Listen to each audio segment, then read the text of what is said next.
हे बघा आमची एवढी मोठी तूर आहे, डोक्याच्या वर जाती पार, म्हणून आम्ही काय आत घुसत नाही. हे बघा पाणी चालू आहे, अंगा उडत आहे.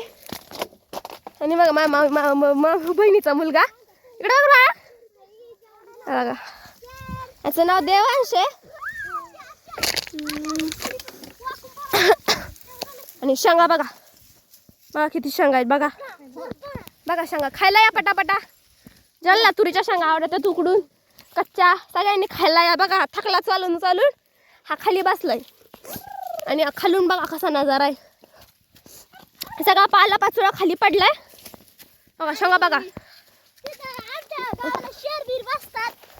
हा त्याला म्हणायचं वाघ बिग बसतात आमच्या याच्यात, त्यामुळे जरा जपून जपून लागा लागते. आणि माझे जे आजोबा आहेत ना, आजोबा ते ना आता हे बघा भरीत्यात, तूर भरीत्यात नाही आजोबा, ते दिसत नाही आता इथं कुठे गेले काय माहिती. आणि वरूनच आमची मका आहे,